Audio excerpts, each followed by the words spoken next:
Hey everybody, welcome to TYT. It's Friday. Some people still have jobs, but not most of America. We have stuff to do. Anna is not here, Cenk is not here. Only the FCC rules apply today. And to get us through this, we have Nando Vila, host of Weekends on Jacobin. Welcome to the show.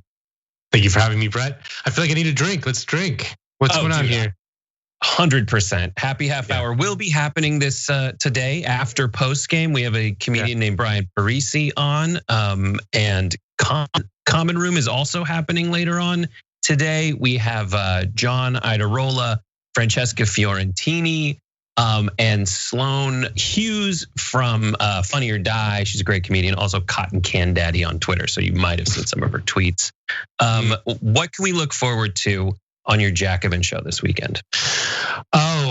We're gonna dunk on Neera Tanden, which will be fun, and we're gonna do a segment on Amazon and their unionization drive in Alabama, which is a small glimmer of hope in these bleak times. So yeah. We also have Corey Robin on the show, who's a very, very, very, very smart person and very good chronicler of the conservative movement. Wrote a book called The Reactionary Mind, which everyone should read to understand the American right. Oh, dang, I love that. I will read that. I've been looking for something to read that isn't just terrible, terrible news. I will say special thanks to everybody watching. We've got a hype train going right now on Twitch. And a little note, it is TYT Gives Back this December. So during December, the top 3 gifters on Twitch will get a special mystery box from us. But if you're not in the top 3, don't worry. Mystery boxes sounds really gross. But it sounds pretty cool to me. Okay, great. There's a mystery box. What's in the box? It's what's in the box December. Yeah. And if you're not in the top 3, don't worry about it. It is totally okay. We are picking, of the top 10 gifters, we're picking one at random to get a bonus mystery box. So look out for that. Bonus mystery box. An additional non-top 3 mystery box. I don't know what's in it, and that's kind of the point. So that's fantastic. We have a lot of great show to get to. There is a little bit more housekeeping as people funnel in to start watching and listening. Save the date. We have a Georgia special coming up. Georgia has an important runoff election that will determine who gets the Senate majority. Find out how you can get involved at tyt.com/vote. And then tune in for the special Monday, December 14th for our Flip Georgia Get Out the Vote special starring Cenk, John, Benjamin Dixon, and Ida Rodriguez at 8:30 Eastern, 5:30 Pacific at youtube.com/live, YouTube, Facebook, Twitch, and all linear platforms. So that's another thing to look out for. Something else, Samsung TV Plus. We are on Samsung TV Plus mobile. Download the free Samsung TV Plus app and take TYT anywhere you go, exclusive on select Samsung Galaxy devices. It's free TV with no strings attached. Download today at tyt.com/Samsung TV and find us on channel 1032. And the last little bit of housekeeping, shop TYT's last chance sale. Just because you didn't get in on 10 days of Black Friday, don't worry about it. Tomorrow is your last chance to check off your gift list. Grab your Shop TYT merch by tomorrow to receive it by Christmas, 12/25. To receive, I believe the full name of Christmas is War on Christmas. Get free shipping on all orders over $50 at shoptyt.com. So that's what's going on. And also next week, this is it. I'm as producer, Brett, I know all this stuff and I want to make sure you hear it. Next week, we're going back to a 2-hour show. So just remember that. Anna will host the first hour. JR is going to do the second hour for the first 2 weeks. Then it'll be Anna and Cenk for 2 full hours plus post game. And the post games will go back to them talking nonsense like they did a little yesterday.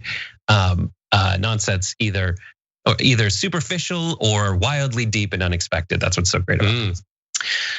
We have a lot of show for you. So much amazing stuff to cover, from whether there will be a COVID aid package to whether there will be martial law in America and Karens at each other's throats. Are you ready for it, Nando? Very ready. Was born ready, baby. Let's do it. All right, the first story is about Biden's progressive cabinet or lack thereof. Okay, So Biden has unveiled a handful of names that are gonna be his cabinet picks. Does he think that any of them actually appeal to progressives? I could tell you, but Jake Tapper actually asked Kamala Harris what she thought about it, and her answer is perhaps the most telling of them all. Last month, Senator Bernie Sanders told the Associated Press it would be, quote, enormously insulting if your cabinet, the Biden-Harris cabinet, ignored progressive voices. Who would you point to now as a leading progressive voice in the cabinet? Well, we're not done yet, Jake. So we're not even halfway there. So I think that we should have this conversation when we're done.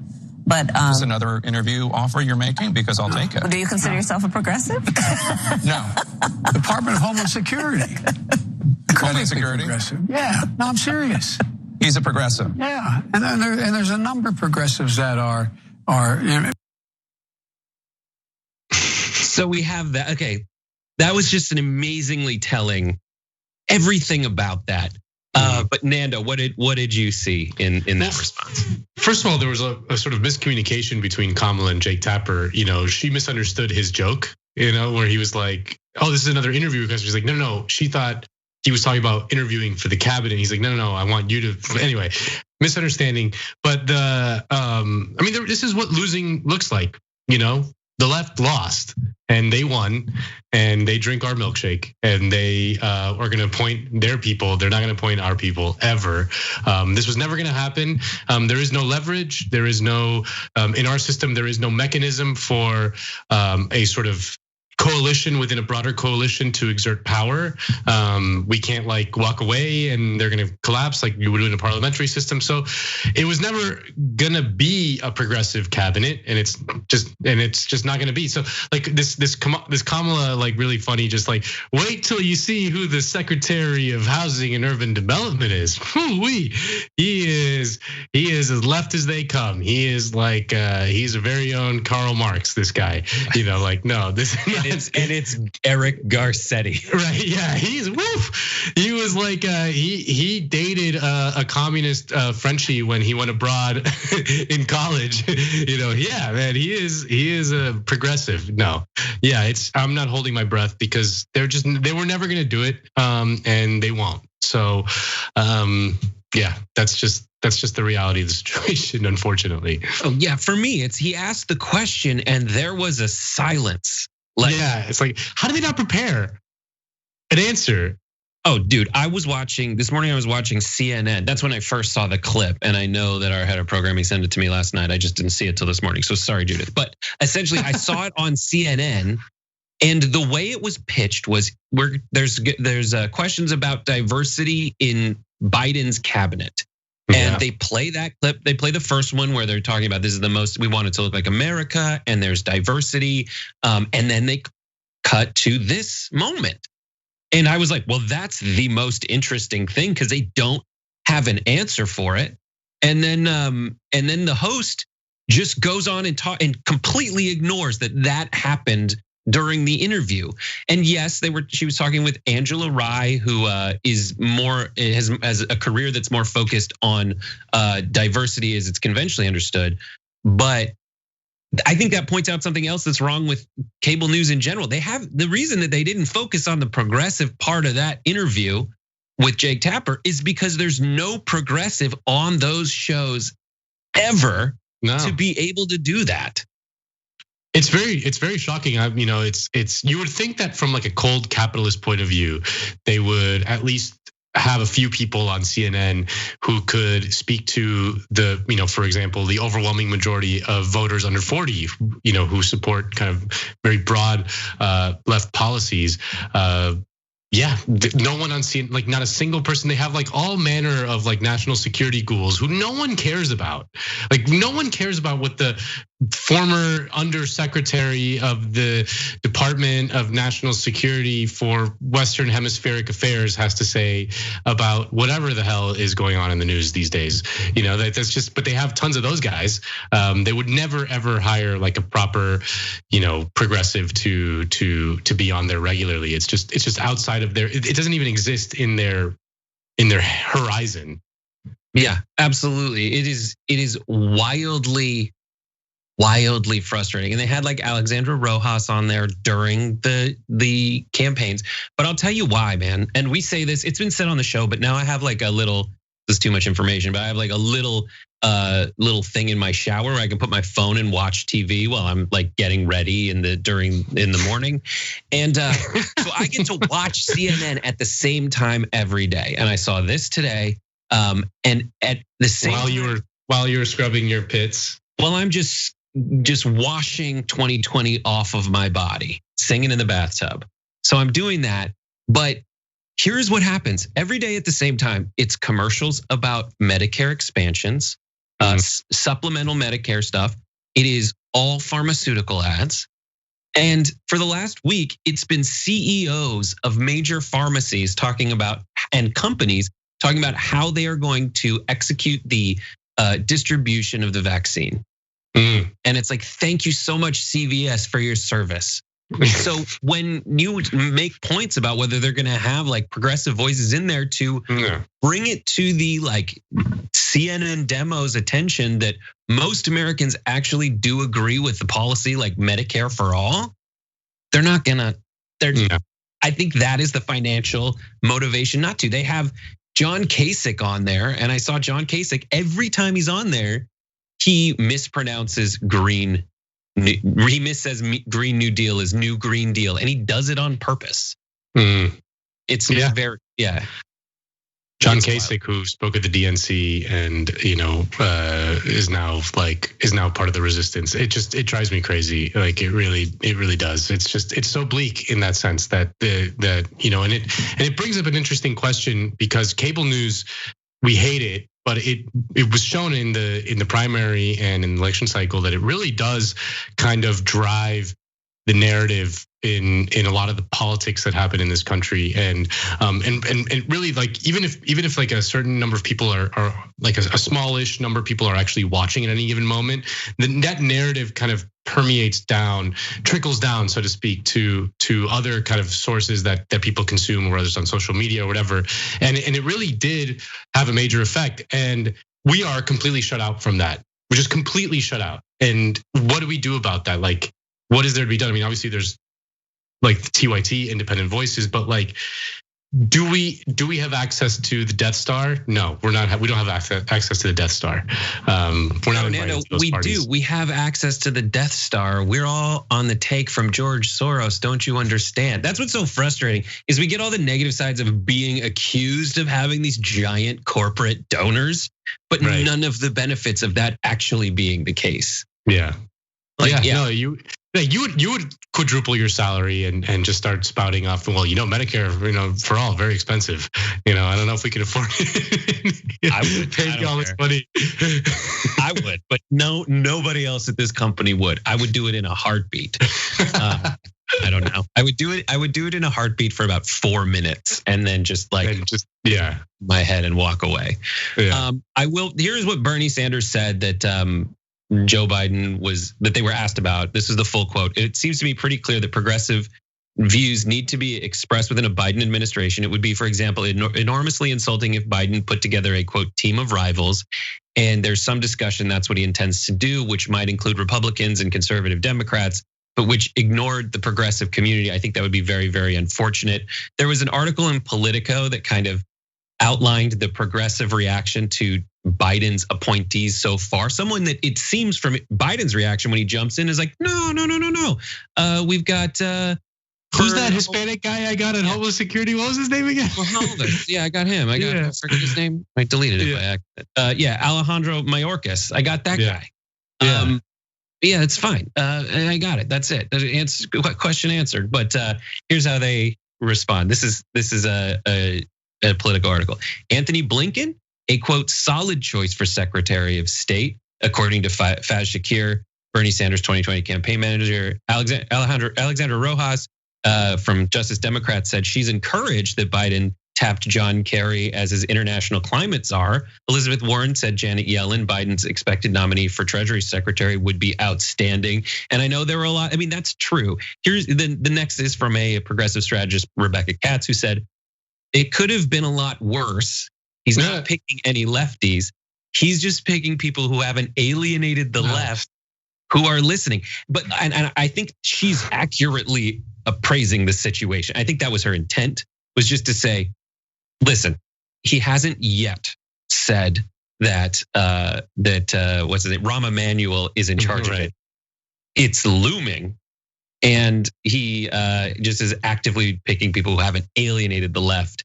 And to the point, like irritated. My God, like they're just like she was on the front line of the centrist Democrat war against the left. She is the frontline soldier.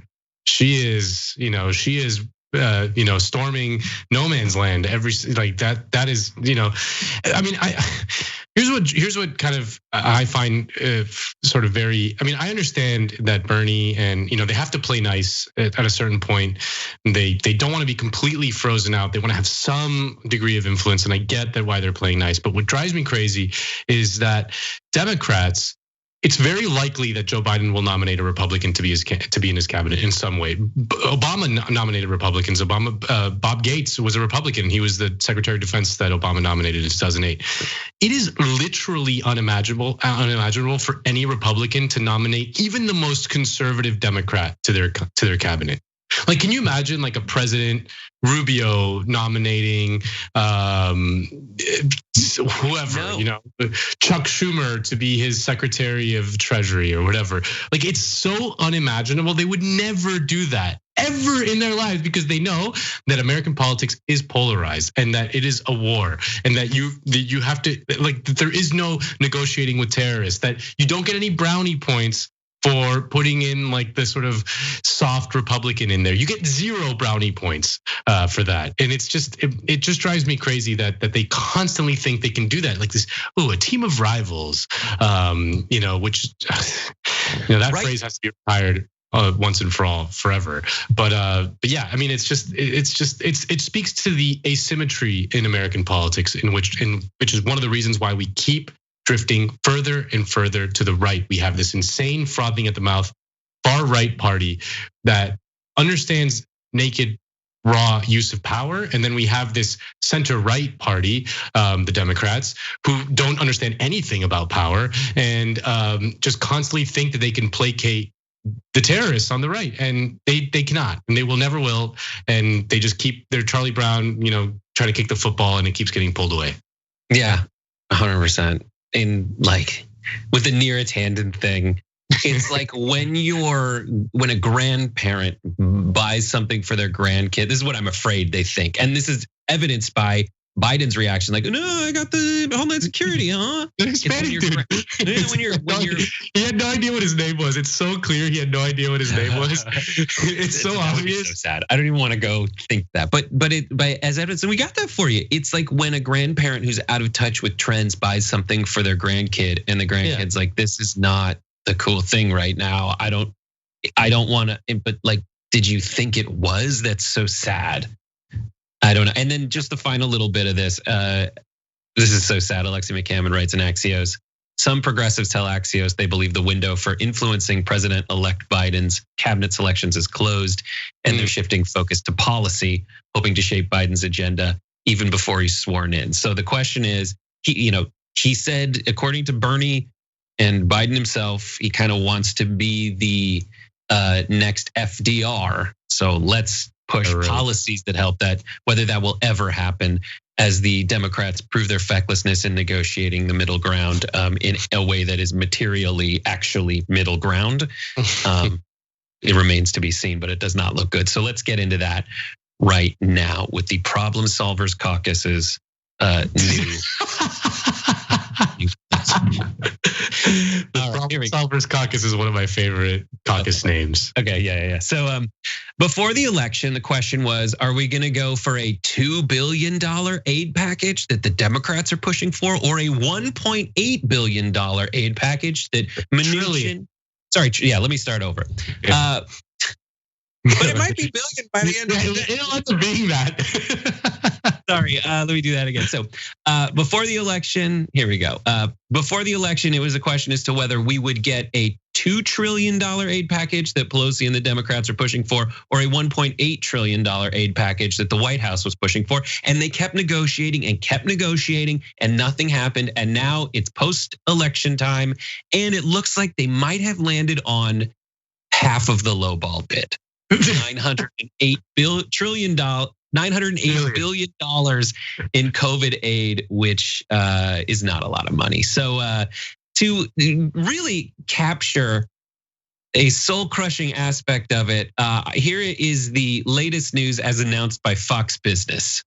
Take a look. Well, Joe Biden is throwing support behind a bipartisan $908 billion COVID relief package. Senate Majority Leader Mitch McConnell saying compromise is within reach. Even President Trump says it's close. So is this package more important than just ending the lockdowns? And I don't mean to be rude about this, but when and how will we pay the bills? Jesus. There. Good Christ. Be rude here. I mean, I wasn't rude. We were giving trillions in tax cuts to the people who watch my show, but I'm going to pay for this thing. And, I don't know. So Biden's behind it. Pelosi's behind it. What's in it? Here is a Lauren Egan from NBC News writes, their support renews hope that the Congress could approve aid before the end of the year. This is Pelosi and Schumer's support. The proposal would provide an extra $300 a week in unemployment payments and extend help to cash-strapped local governments, as well as provide support for small business, transit systems, and airlines. What's not in it? The plan does not renew the federal moratorium on evictions that's set to expire at the end of the year. A second round of $1,200 stimulus checks, although supported by congressional Democrats and the president of the United States, is also not included in the bipartisan framework. Democrats push for hazard pay, which could provide bonuses to essential workers and healthcare professionals who have put their lives in danger during the pandemic, was also excluded from the plan. Or if you like a more visual representation from Congresswoman Ayanna Pressley, COVID relief bill does not include enhanced unemployment benefits, workplace protections, paid sick leave, direct cash payments to individuals, national eviction and foreclosure moratorium, rental assistance fails to meet the scale and scope of the crisis we're facing. So Nanda, what are your thoughts? I mean, obviously, like it's just unbelievably bleak and depressing, because the scale of this crisis is almost like impossible to wrap your mind around. Just like the scale of the economic harm is going to be with us for the next decade or even more. And just the complete and utter failure of our leadership class to deal with something like this is going to have political reverberations that we just can't foresee right now. The Democrats gave away their leverage when they passed the CARES Act. I mean, that's just the bottom line of the Republic. Mitch McConnell has no incentive to pass any of this. I mean, Trump had an incentive because he needed to win the election, and there seems pretty clear to me that the stimulus that he passed in the summer probably helped him a lot politically. It's probably why he did better than people expected. But when the Democrats kind of passed the CARES Act and they didn't tie it to certain health indicators, and it just ended in August, essentially. The Republicans got everything they wanted. They got the massive transfer to corporations. They got the bailout. They got the $4 trillion to corporations. Mitch McConnell would like a 5-year protection for all corporations for liability from coronavirus. He'd like that, but he's fine not giving any stimulus if he doesn't need to. So even if this bipartisan deal was kind of embraced by the president, like I just don't see why Mitch McConnell was not a part of the problem solvers caucus who hatched this bipartisan compromise. So he's going to compromise on the compromise. It's going to end up being like an absolute pittance that will just, I mean, it might there might be some appropriations for like actually developing and distributing the vaccine. But in terms of economic relief to people, to real struggling people who have no way of working because the economy is basically stopped, they're not gonna, it's just not gonna happen. It's just not gonna happen. And like state governments are faced with this decision. Like last time they did do some form of lockdown and it did stem the spread of this disease. Right. That's what the dip was after it began. Like They did it, and they're gonna have to do it again. The only difference is now there isn't gonna be that lifeline. There's no, Yeah, go ahead, sorry. I was just gonna say about those liability protections, also from Lauren Egan at NBC News.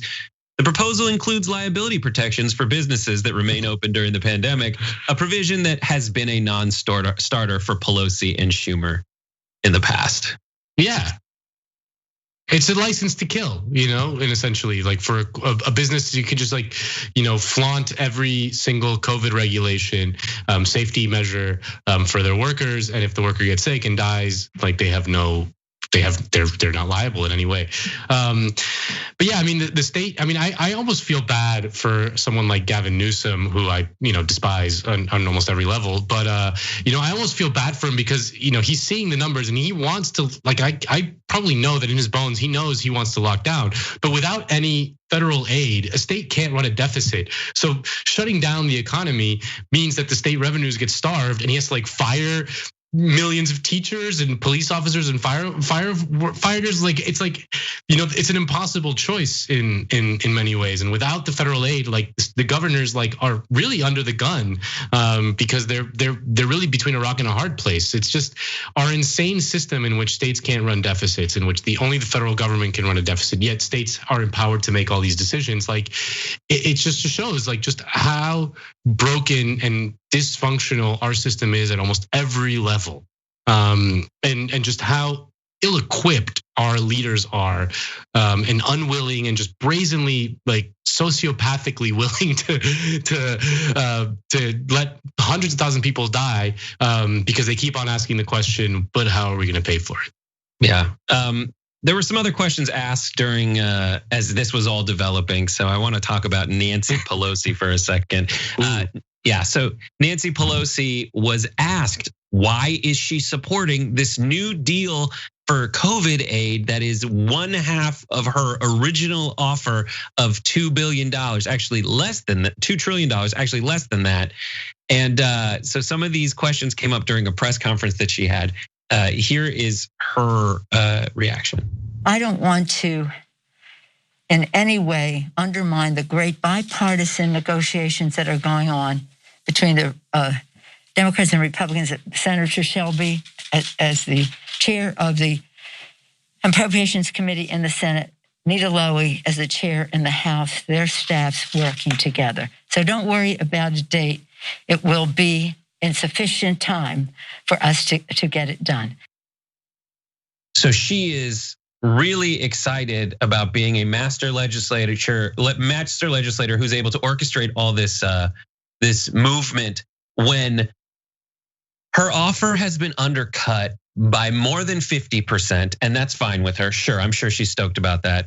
And then also, like, what is her other move? This is now she's basically saying in that clip that she wants to throw it into the omnibus spending bill so it can't get shut down, or you have to shut down the entire government.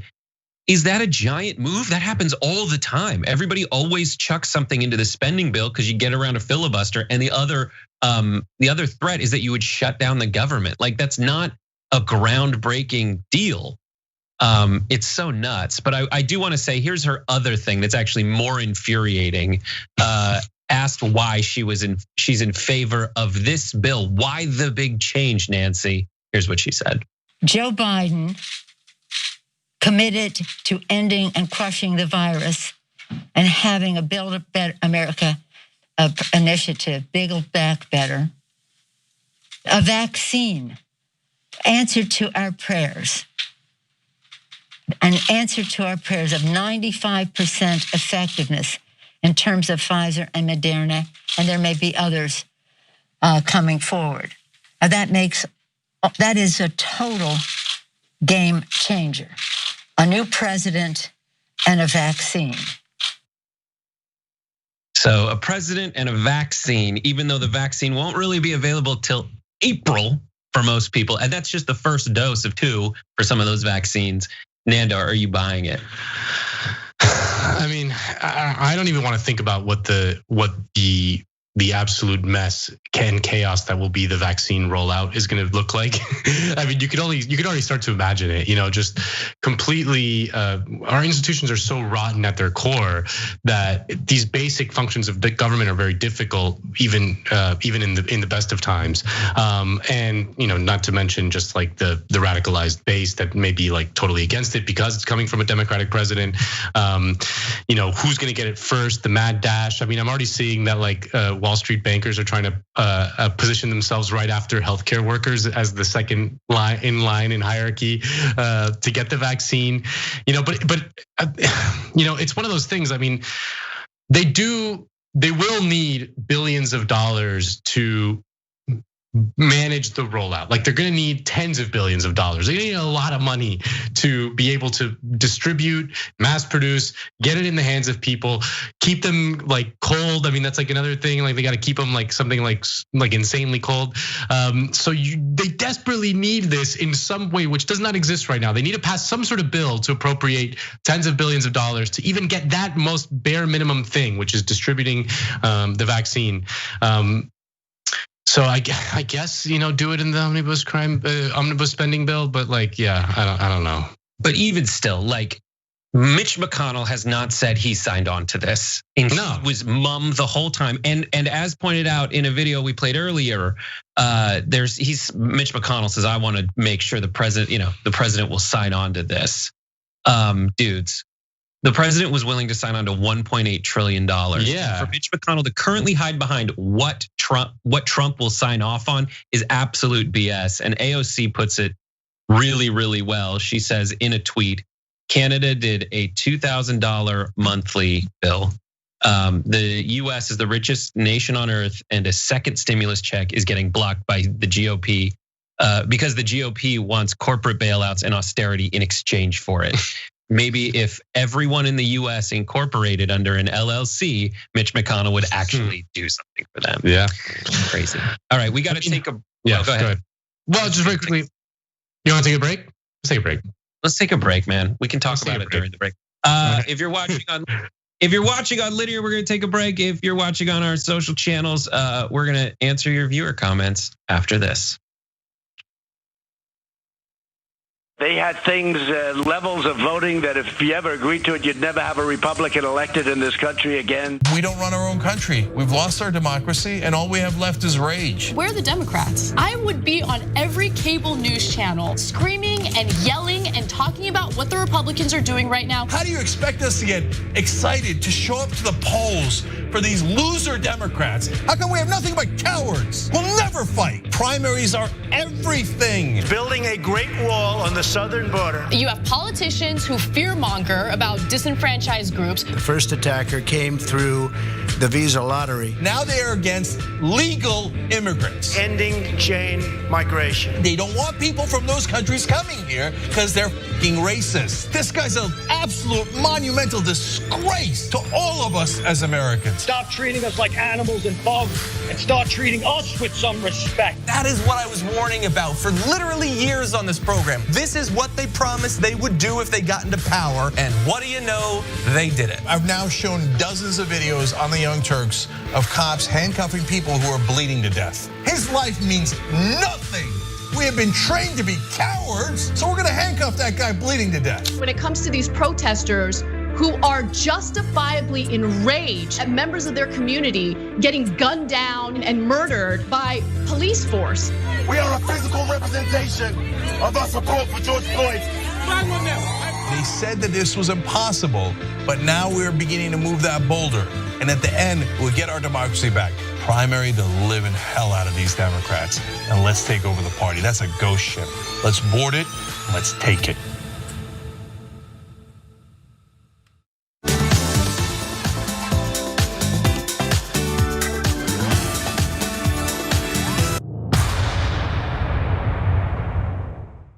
Welcome back, everyone, to another episode of The Damage Report, another week of the news. I am John Idarola, and we've got a doozy of a show for you.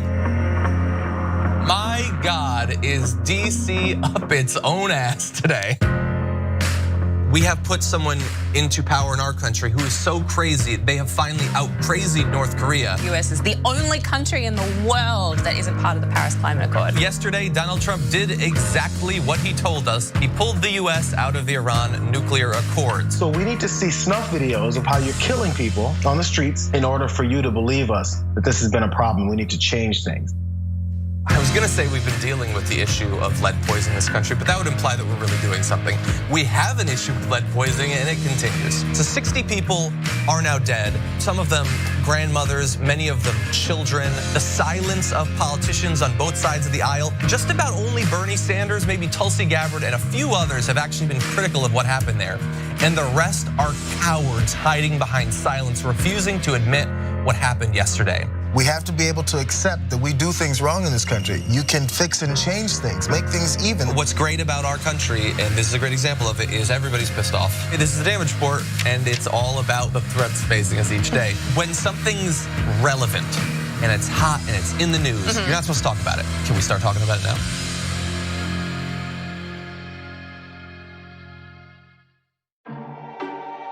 I often think about the terror that my grandmother was under until she was 8 or 9 years old, and how horrific that experience must have been in this state of discomfort for the benefit of other people. People will still treat you like you're the problem. That's what we mean when we say living well black. We're just trying to live our best life. We're trying to be the best that we can be. And we're frustrated and tired of people treating us like we're criminals.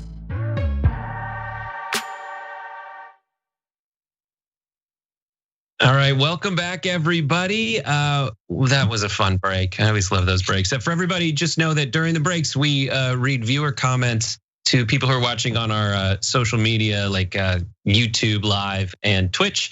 And subscribers on Twitch definitely will see them, because if you're a subscriber, you don't have to watch ads. It's one of the perks. Very, very. All right, you ready to get into this Pentagon martial law, brink of insanity story, Nando? Sure, let's do it. All right, here we go. With just a month left to go in Trump's one-term presidency, he's attempting to surround himself with like-minded conspiracy theorists. Isn't that nice? I guess when you're the president, you get to do stuff like that. His latest nomination is a former fighter pilot named Scott O'Grady, who he nominated recently to become the Assistant Secretary of Defense for International Security Affairs at the Pentagon. In addition to mirroring the president's endless stream of baseless election fraud claims on Twitter, O'Grady has also joined the chorus of pro-Trump supporters that want him to declare martial law. So let's get into that. It's always nice on a Friday. On November 25th, O'Grady retweeted a tweet that said, quote, "Trump won and Biden and his cabinet and his comrades, Biden and his comrades now attempt the coup," next to a photoshopped image of Biden beside Xi Jinping, the president of China. I don't know if this was the exact one, but this is from Lin Wood, so I assume it is. Oh, hell yeah. That's that's just great. You love to see it. Love it.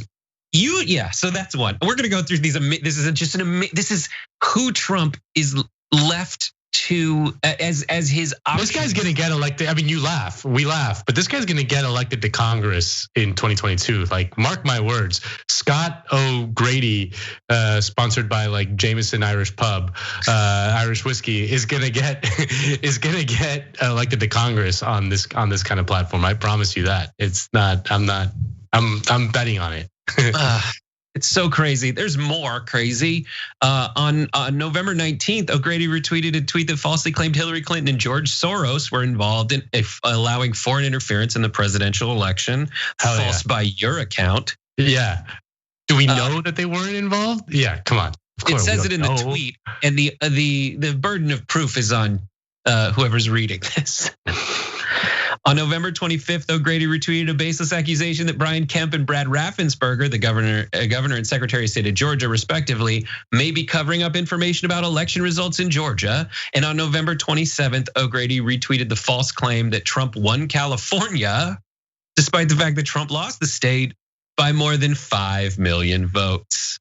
So that is like the ones that he actively retweeted, but he has kind of affiliated himself by retweeting stuff from the account that Michael Flynn retweeted about martial law. He tips his toes in the martial law pool in support of Trump's elementary coup attempt.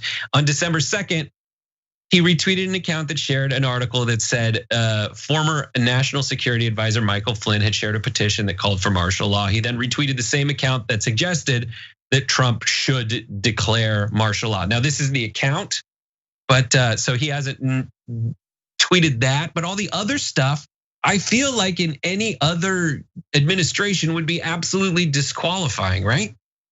Yeah, I mean, this is part of politics, American politics in 2020, which is that the inmates have taken over the asylum, and for decades, the Republican Party essentially kind of threw insanity at their base to kind of rile them up, while they themselves kind of read the Wall Street Journal and the Weekly Standard, which were like more sober, kind of conservative things, which were more based in reality and all this stuff. And they kind of allowed Fox News and right-wing talk radio guys like Rush Limbaugh to just sort of like rile up the rubes, to whip up votes for their very unpopular kind of platform in general, through like, things like racism, xenophobia, victimization and white identity politics.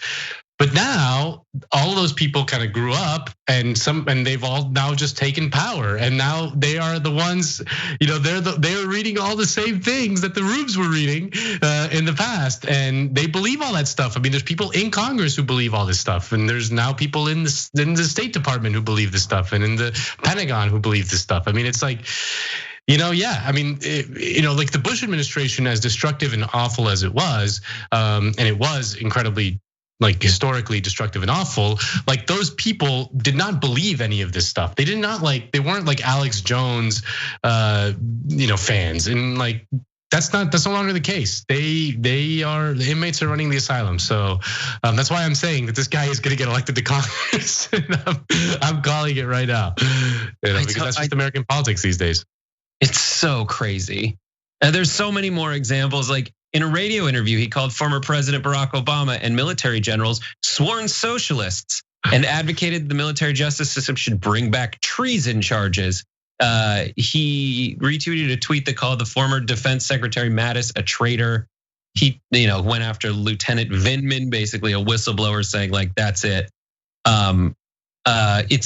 It's crazy. On November 25th, he retweeted a tweet that asked if the COVID-19 virus was partisan, since it seemed to be disproportionately impacting Republican politicians over Democrats. And this goes to the heart of what you were saying, right? Like, it's not that you're saying the science is partisan against Republicans. No, Republicans are actively arguing against science. That's why the science is against them, because they read it or they don't.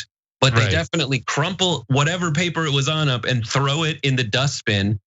And then, that's the causal mechanism, buddy. It's like, you can't be like, oh, I wonder why science is so against everything I'm saying. Yeah, because you're willfully ignorant, or worse, just stupid. But it's a cynical thing.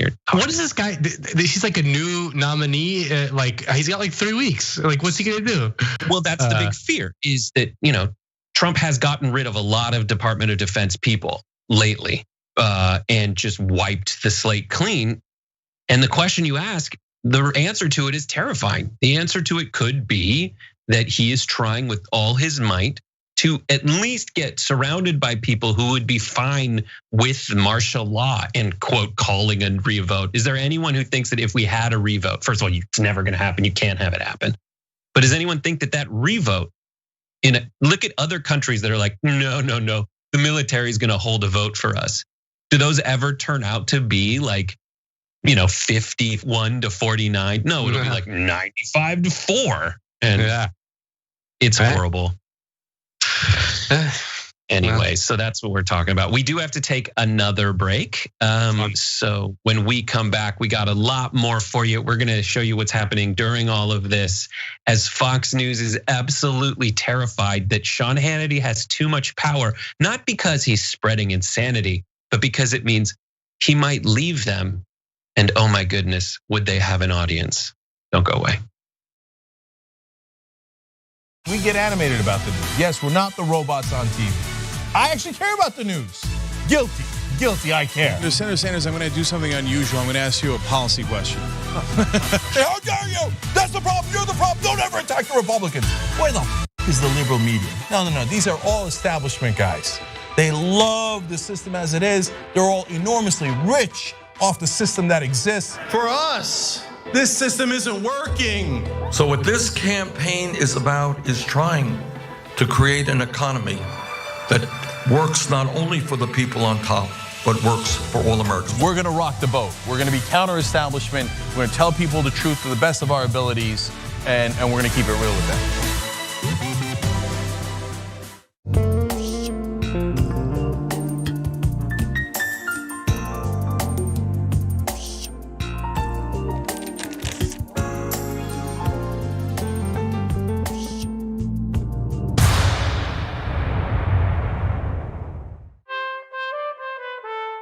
It's winter, and it's cold this time of year, isn't it? Well, it might feel chilly, and the wind might bite at your nose. Maybe you want to snuggle up with a hot chocolate, or wrap up warm and wear your biggest coat.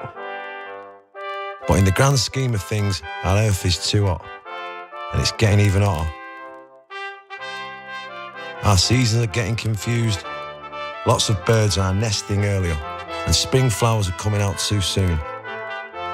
This is what climate change looks like. It's affecting so many of the things we love, both here in our own backyards and around the world. But we have hope because we know that together we can protect them if we act now and everyone does their bit. So this Christmas, give a gift of love and show the world you care. How in the world are you going to get the right to vote if you don't already have the right to vote? That's impossible. Reason they tell you things are impossible is because they don't want you to try. It only took 7 years for them to get an amendment to get a right to vote. Does this result in millions upon millions of Americans losing their coverage? And we've been waiting to find out, and now we know, yes, it will cut millions. Public education was supposed to be the way to equalize everyone regardless of their socioeconomic status. But if you come from a family that's poor, how are you going to afford grade school for your kids? This fight is about fairness and morality. It's about the American values. You think that black people all across the country, in every city, were all lying when they said the police abuse and the police kill us when they should? No, of course they weren't lying. Yes, it does happen. Yes, they do get targeted more. Why are we going to put immigrants in prison for 5 years, which American taxpayers have to pay for, if we're so concerned with immigrants using up our so-called resources? We're gonna do both. We're gonna fight Trump and we're gonna fight the establishment. It's not that hard. Yes, you can do both at the same time. Go tell them.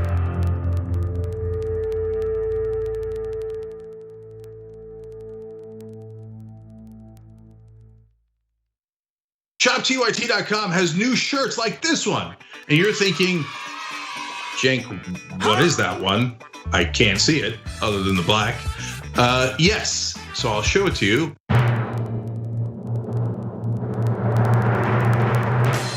If you can read this, you're not practicing social distancing. Yes! Now, you were practicing social distancing. This is over video. But overall, you get it, ShopTYT.com. Welcome back, everybody. Brett Ehrlich here with Nando Calrissian. Soon to be on Twitch, Nando Calrissian. Yeah, so I'm gonna take a drink of this because I didn't have a chance to during the break. Yeah. What a good day. All right, we have very little time, so let's get right into the next story. Conservative media is imploding, as the president himself does, and I love every second of it. We talked about Lin Wood, the attorney, the other day. He is involved in this, but what I love about the implosion is you get more and more people are getting involved. You're gonna get some new stars that are getting in there, and some old stars you forgot were alive are getting in on the action. We'll give you all of that, but let me set it up a little bit. So much depends on the results in the Georgia Senate race. The GOP really needs MAGA to come out in force, but what's working against them is that the president is calling every bit of every vote that's ever been cast illegitimate. So there are folks calling for MAGA to boycott the Georgia Senate race. It was so good.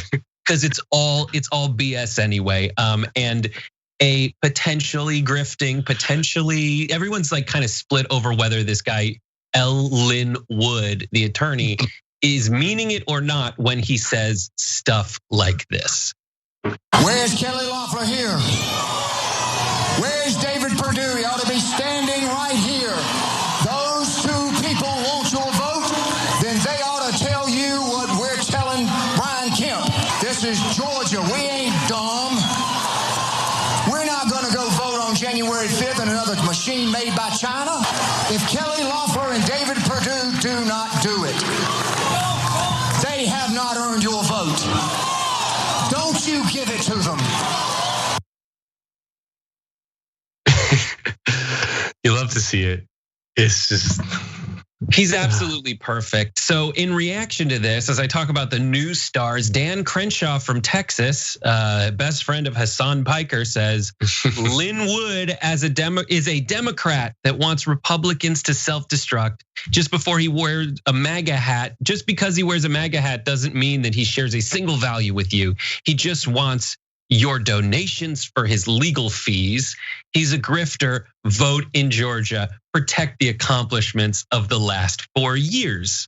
A lot to get into there, but I'll give you Michelle Malkin, one of the people that I forgot ever existed until now, emerged from Newsmax, which I also forgot existed until people left Fox for it. Says Dan Crenshaw is a globalist, John McCain in an eyepatch who loves to party hardy.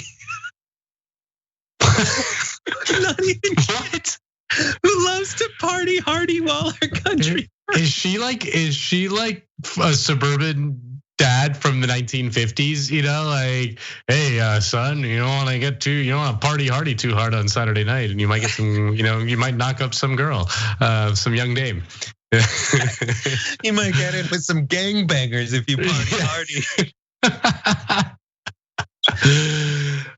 So much to get into there. I love it. Newsmax it's great. This is perfect because Newsmax is absolutely trying to scoop up every Fox viewer that it can. It's trying to actively get even as their CEO admits that they misrepresent election results, they're still trying to appeal to that MAGA voter, and it is in every way positively fantastic. I do want to point out in Crenshaw's tweet, he says Lin Wood just wants donations for his legal fees.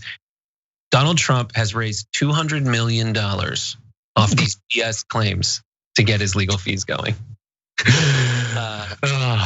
I mean, what can you say other than just, this is that what I was talking about is the inmates are taking over the asylum. Like it's the sort of right wing is melding into coherence. I mean, that's why you're seeing like these Newsmax and OAN because they are coherent, whereas Fox News is not. Like Fox News whips up the roofs, but then they also have like quote unquote serious journalists and serious reporters and all that stuff, and like. Even that's like too far gone now. You need to be fully in the bubble. So yeah, I mean, it's just they need to whip these people up into a frenzy to get them to vote for their unpopular agenda. But then it's harder to control them. Like they've whipped them up too much. They're too whipped. They can't slow it down. They can't put Humpty Dumpty back together again. So what do you think of this guy, Lin Wood? I'm going to show you some of his clients. Richard Jewell, great movie. Really, yeah, there were multiple movies. You liked it? The Clint Eastwood movie is actually really, really good. You should watch it. It's really good. Awesome. I watched the Lifetime movie about JonBenet Ramsey. He represented her parents. Dr. Phil in an anti-defamation suit. Sheldon Adelson in an anti-defamation suit. Hell yeah. Yeah.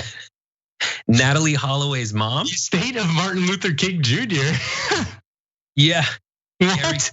Yeah, I forget what it was about, but I think it was like a rights issue, like an intellectual property right. I forget exactly. Not that Howard K. Stern, the Anna Nicole Smith Howard Stern, a lawyer he represented, and then Gary Condit versus the National Enquirer over the Chandra Levy allegations. So do you think he's a grifter? Oh yes, of course. But Lin Wood, the thing is that he's the best kind of grifter. You know, the best grifters believe in their grift. Like they're true believers in some way. Like they can't be purely cynical because then people will kind of see right through it in a weird way. Like they need to be high on their own supply in a certain way. But also just like Lin Wood just sounds like an 80s porn starlet name too. Like I refuse to believe that that's his real name. It's actually L. Lin Wood. Lin-Manuel Wood. If you're from I went to all these like nerdy conferences when I was a kid, and Lin Wood you can tell where they were because they would always just go Lin Wood, and it was just like a part of It was just, that's all I think of is like a bunch of high schoolers going Lin Wood. Yeah. Anyways, when it comes to the election itself, it's actually, I don't know what's going to happen. Do you think that MAGA will actually boycott this, Nando, or do you think this is all a smokescreen and there's a big nothing burger and they will show up en masse? And will it matter? I suspect that there might be like some people who boycott or whatever. I don't see it as a meaningful political kind of phenomenon. I think the vast majority of people will show up, and I don't know. I have no idea. I have no way of gauging that election because everything we know about the last election was that the state by state polling was very off. You know, that it was often off by more than the margin of error. And so I don't know what to make of the Georgia election. I can't make any prediction. I really have no idea. Yeah, I don't either. I think the thing that was the main reason the state by state polling was off by so much, I think, was dependent on all of these people motivated by Donald Trump to actually care about politics on the right. And that, I think, was what really represents the big disparity. But if you want an actual poll result, Purdue prevailed in the last election, in the pre-runoff election, with 49.7% to 47.9% for Ossoff. And I mean, that one is actually the less close one in the polling now, but because Loeffler's down by like 7 in the polls. But I just don't know. We did ask our explain to me how one of them is more ahead than the, like, these are just interchangeable. Like both the Democrats and the Republicans are broadly like interchangeable in this thing. Like how could there be any difference really in the polling for an election like this? I don't understand. I think impossible that Loeffler's it's which insider trading thing is more sticky. Loeffler Warnock is a preacher. Maybe there's a religious contingent in. But I mean, it's like Georgia, they know what the stakes are. It's really like they're just warm bodies for either party. Like they're not, they're. I don't know. We'll see as they try really hard to convince people that either they are for Trump or against Trump. We're for you guys. We got to take a break. When we come, that's the end of the show. Post game is next for members. Good God, it flew by.